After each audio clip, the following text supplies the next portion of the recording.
Thomas Ronald Lewis Harries was born in 1928 in Carmarthenshire, southwest Wales. He was known to everyone who knew him simply as Ronnie. In the tight farming communities of rural Carmarthenshire, where Welsh was the language of the hearth and the chapel and the fields, he had also acquired another name, Ronnie Cadno. Cadno is the Welsh word for fox. The name suited him, as it turned out, more than anyone around him understood at the time. Carmarthenshire in the early 1950s was a county defined by its land. Rolling hills and river valleys, scattered farmsteads, market towns connected by narrow roads, communities shaped over generations by the rhythms of agriculture and the authority of the chapel. Families knew each other across the generations. Farms were passed down through bloodlines. Land was everything, the measure of a man's worth, the foundation of his security, the thing that mattered most in a world where most other things were uncertain. In that world, a young farmer who coveted the land and livestock of those around him was a familiar enough type. But Ronnie Harries had taken that covetousness to a place that nobody around him had anticipated. Ronnie lived and worked at Ashwell Farm in the coastal village of Pendeen. His parents farmed a neighbouring property called Cadno Farm. Not far away, in the rural parish of Llangynin, lived a couple named John and Phoebe Harries. John was approximately 63 years old. Phoebe was approximately 54. They farmed a property there and had done so for as long as anyone in the community could remember. They were a quiet, steady, chapel-going couple who had not taken a holiday in over 20 years. They would never have gone anywhere without telling their family and friends. Ronnie was only distantly related to them. The exact nature of the connection was a matter of some complexity in the interwoven family trees of rural Wales. But he had always called them uncle and aunt. He visited regularly. He was, to all outward appearances, an attentive and helpful younger relative.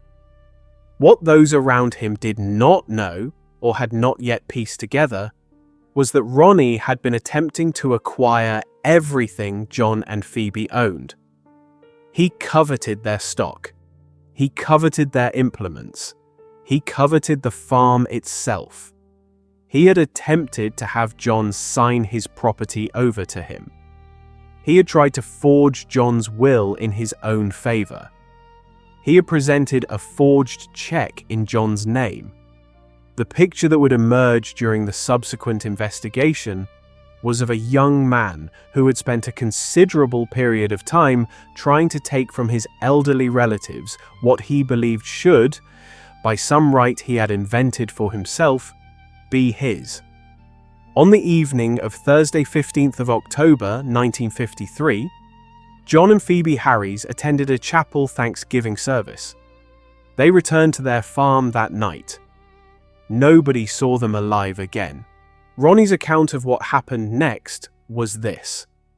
He had driven John and Phoebe to Carmarthen train station on the morning of Friday 16th October, from where they were departing for a holiday in London. It was a story that collapsed almost immediately under examination. Those who knew the couple were unequivocal. John and Phoebe had not taken a holiday in more than 20 years.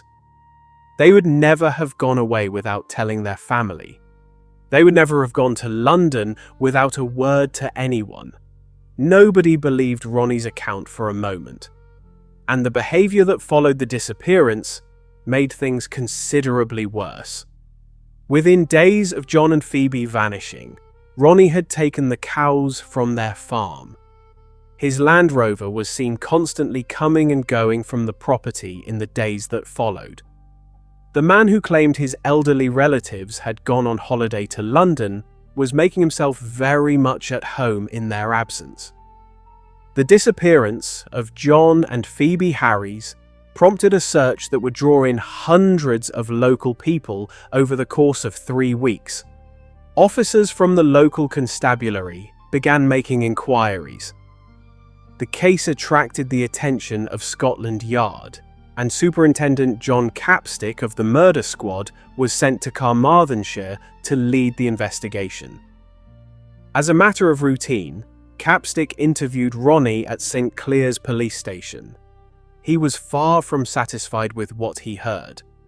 Ronnie was evasive. His answers were contradictory. He changed his account on details he should have remembered clearly.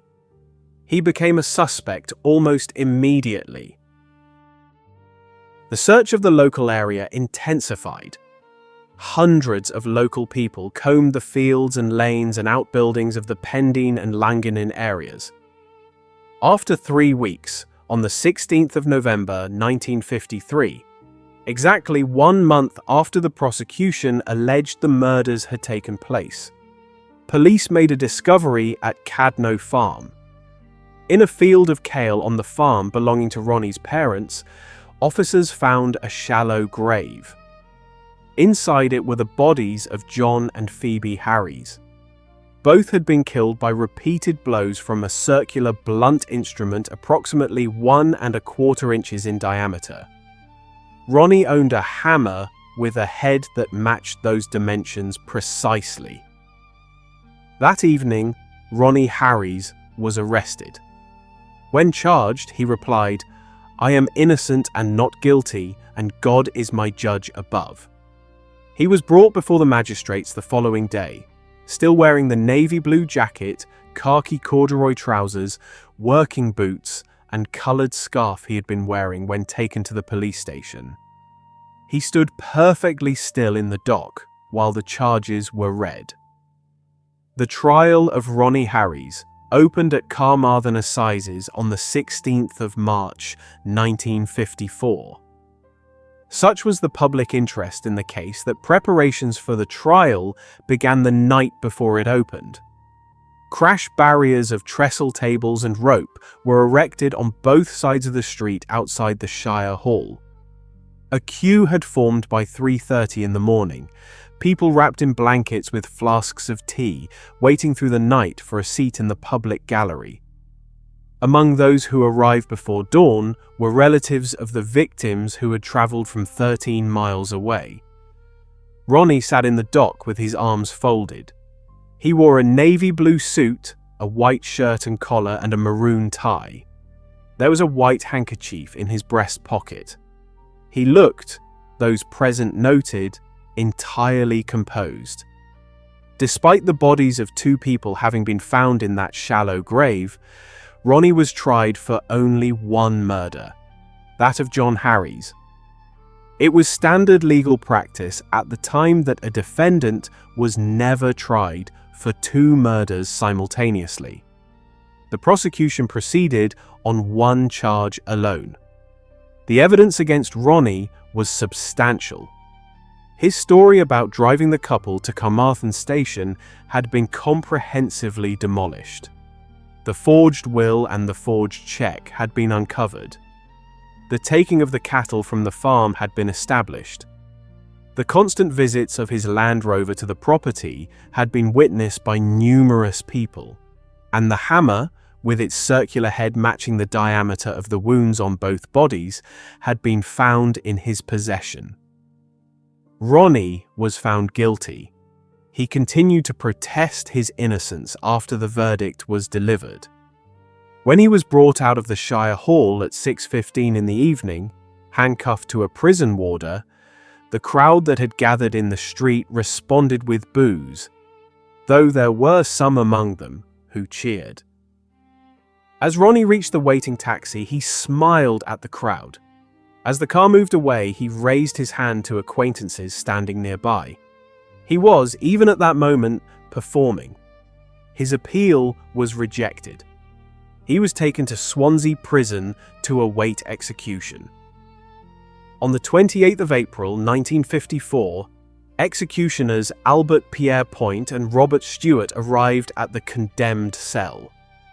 The man who had smiled and waved to the crowd outside Carmarthenshire Hall, who had sat with folded arms and a white handkerchief in his breast pocket, who had maintained his composure throughout weeks of proceedings. That man collapsed when the executioners came through his cell door.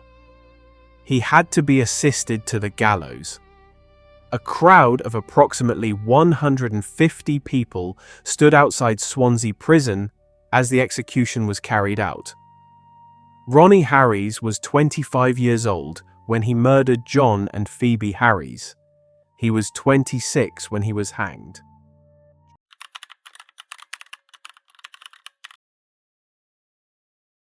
William Augustus Lacey was born in 1871 in Kingston, Jamaica. Jamaica in the 1870s was a British colony, an island of extraordinary natural beauty and profound historical trauma. Shaped for centuries by the violence of the transatlantic slave trade and the labor of those who had been enslaved and then, since 1834, technically freed. William grew up in that world. The details of his early life, his family, his upbringing, the circumstances that shaped him before he left, are not recorded in any surviving document. What is known is that at some point in the late 1880s or early 1890s, William Augustus Lacey boarded a ship and crossed the Atlantic. By 1891, he had travelled more than 4,000 miles and was living in a lodging house in a small hamlet near Merthyr Tydfil in South Wales. He was not alone in having made that journey. Two other men from the Caribbean were living in the same lodging house. One of them was a man named Augustus O'Connor, who had been born on the island of St. Martin in the northwest Caribbean. According to witness testimony given years later at William's trial, O'Connor and William had met aboard a ship during a voyage from America and had become close friends. They had come to Wales together, two men from the Caribbean, making a life in the coal valleys of the south, in the most rapidly industrializing corner of Britain. South Wales in the 1890s was a world defined by coal. The valleys north of Cardiff and Swansea were covered in colliery head frames, terraced workers' housing, and the constant noise and dust of heavy industry. Men came from across Britain and from Ireland and from further afield to work the mines and the ironworks. Pontypridd sat at the confluence of the Rhondda and Taff valleys, a busy working town that was the hub of the surrounding coalfield. The Great Western Colliery employed men from many backgrounds. It was there that William and Augustus O'Connor both found work as labourers. In 1893, Augustus O'Connor married a Welsh woman named Mary Ann Joseph. The two of them settled in Swansea, where they had two daughters together. William Lacey spent time living with the O'Connor family. It was through Mary Ann that he came to know her younger sister, a 19-year-old woman from Port Tennant in Swansea named Pauline Joseph. Pauline had grown up in the Joseph household on Hoe Street in St. Thomas, Swansea. Her father was a man named Charles Joseph, in fact a Belgian immigrant from the village of Basrud who had come to Wales in the late 1850s or early 1860s. His name, Joseph Charlier, had at some point been recorded incorrectly so that his surname became his Christian name and his Christian name his surname, and he had become Charles Joseph. He worked at the smelting works in Swansea. He was, in his own way, also a man who had crossed the world to build a life in the valleys of South Wales. Pauline was his daughter, a young Welsh woman with an immigrant father, whose sister had married a man from the Caribbean and whose path would now cross with a man from Jamaica. William and Pauline married on the 19th of April 1900 at Swansea Registry Office. Pauline was 19 years old. William was 29. They were one of at least 3 mixed couples living on the same street in Pontypridd, where the men worked at the Great Western Colliery. Their children and those of their neighbours would go on to populate the villages and coal mines of South Wales for generations. The idea, sometimes repeated in accounts of this case, that such marriages were virtually unheard of in 1900, Wales does not reflect what the records of those streets actually show. The marriage was not a happy one. William was jealous, intensely and destructively so. His jealousy was not the ordinary jealousy of a man uncertain of his standing in a new world. It was consuming. He would sometimes refuse to go to work at the colliery for fear that Pauline was seeing other men while he was away. The neighbours at 21 Barry Terrace, where the couple lodged with their landlady Mrs. Vaughan, heard constant quarrelling through the walls. Pauline spent much of her time in almost complete isolation in the front parlour of their lodgings. She told Mrs. Vaughan it was very trying to dwell so much alone. She said she was fond of children and company. She had been married for less than 3 months. Pauline wrote to her father in Swansea. She told him of her unhappiness. On the 4th of July 1900, her father, Charles Joseph, wrote back. He offered her a home with him. He told her she was welcome to return to Swansea if she wished to leave. When Pauline told William she intended to go to her father, another violent argument broke out. William threatened to do for her. On Thursday the 5th of July 1900, the quarrelling continued, and William did not go to work. On Friday the 6th of July, it continued again. That day, William cut Pauline's throat with a razor. Pauline Joseph Lacey died from her injuries. She was 19 years old. The inquest was held before coroner Mr. E. Bernard Rees. 14 jurymen heard the evidence. Pauline's parents, Mr. and Mrs. Joseph, had travelled from Swansea for the proceedings. A large number of people gathered in the vicinity of the court. Pauline was subsequently buried at Port Tennant in Swansea, officiated by Reverend W. A. Williams. The coffin bore 2 wreaths, one from a woman named Madame Salia and one from the neighbours at Barry Terrace in Pontypridd. Among those attending the burial were Augustus O'Connor and his wife Mary Ann, Pauline's sister, who had come from Pontypridd. The trial of William Augustus Lacey took place at Glamorgan Assizes in Swansea on the 2nd of August 1900. The judge was Mr. Justice Grantham. The prosecution was led by S.T. Evans MP and Mr. Vaughan Williams. William was defended by Mr. Bowen Rowlands QC and Mr. A.C. Thomas. At the police station and in his initial statements, William had confessed to killing Pauline. At trial, he changed his account entirely. He now claimed total innocence. He told the jury that Pauline had committed suicide. The reason he offered for this was that she had believed he was having a relationship with her sister Mary Ann. He said his earlier admissions had been made because he was excited and confused at the time. The jury saw through this account without difficulty. They convicted William of murder. Mr. Justice Grantham sentenced him to death. By contemporary press accounts, William accepted the sentence with dignity. Newspapers of the day, in language that reflected the deep racial prejudice of the era, described him as waving goodbye to the courtroom like a naive child. A characterization that said far more about the reporters who wrote it than about the man they were describing. A petition was organised on William's behalf by his defence solicitor and a Welsh missionary. It was put before the public for signatures at Swansea Guildhall. Among those who signed was the Deputy Mayor of Aberavon. A man named Evans, who helped gather the petition, said publicly that he knew of no black man who had ever been reprieved in England. He was technically mistaken. There were precedents. But his statement reflected the reality of how the legal system in England and Wales treated men of colour who were convicted of capital crimes at the turn of the century. The Home Secretary declined to intervene. The petition failed. On Tuesday, the 21st of August 1900, William Augustus Lacey was executed at Cardiff Prison by James Billington and his son, William Billington.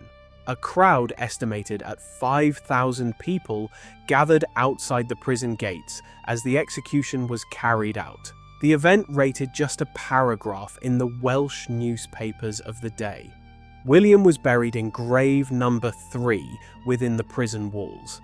His body is believed to still lie where it was placed. He was 29 years old. Hello everyone. Thank you for listening and drop any feedback below. I would love to hear your thoughts and hope to see you again right here on Cold Case UK.